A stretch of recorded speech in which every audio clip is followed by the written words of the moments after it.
हमारी वजह से छाया है मातम।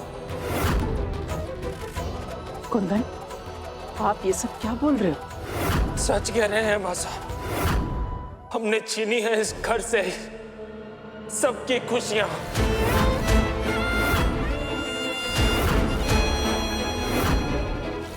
हमें कुछ दिनों से सपने आ रहे थे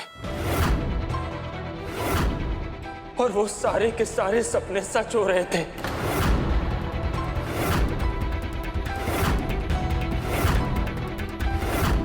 सबसे पहले हमने देखा किसी लड़की के दुपट्टे में आग लगी थी और उसी दिन प्रतियोगिता में वेदिका भाभी सा के दुपट्टे में आग लग गई। और फिर हमने देखा सरपंच का पद हम खो चुके हैं। और फिर तीसरा सपना हमें आया कि विक्रम भाई साहब को खंजर लगने वाला था और वो भी सच हो गया।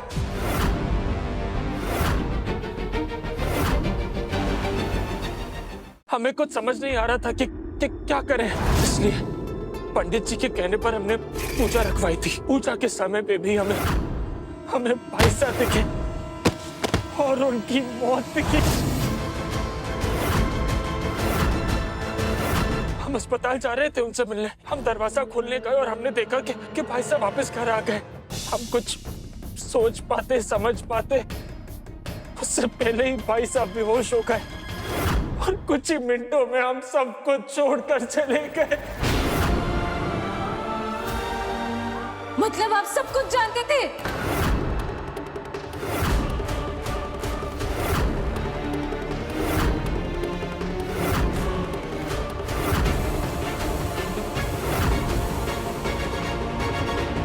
और फिर भी आपने अपने भाई साहब को नहीं बचाया। ऐसा कैसे कर सकते हैं आप? कैसे?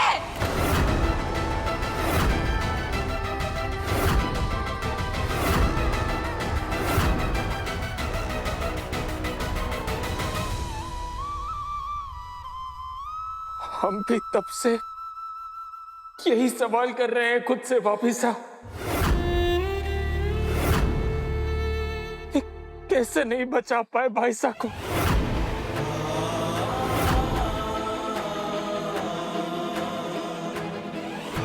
भाई साहब के जाने का गम हमें अंदर ही अंदर खाए जा रहा है।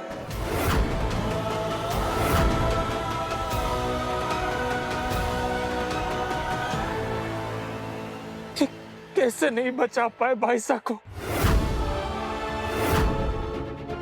हमारे दिमाग ने काम करना बंद कर दिया है, दम घुटने लग गया है हमारा। हर एक सांस बोझ सी लगने लगी है। अरे कितने भी बोझ में क्यों ना दबे हो आप, लेकिन इस सच को नहीं बदल सकते।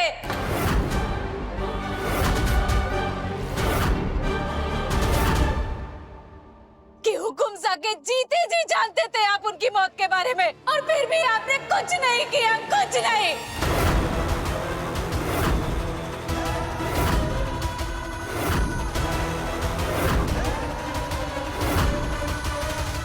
कुछ भी हो जाए, लेकिन हम आपको आपकी इस गलती के लिए कभी माफ नहीं करेंगे, कभी नहीं।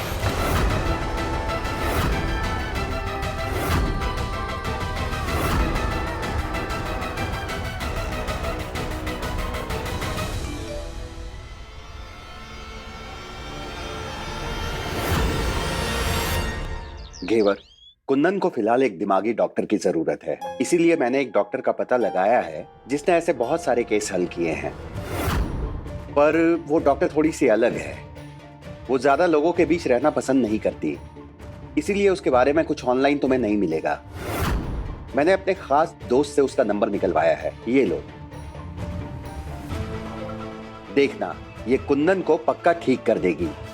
इस डॉक्टर ने कई परिवारों की उम्मीदें जगाई हैं। आपका बहुत बहुत धन्यवाद प्रिंसिपल साहब। नमस्ते। अब बस यही आखिरी उम्मीद है जो कुंवर साहब को ठीक कर सकती है।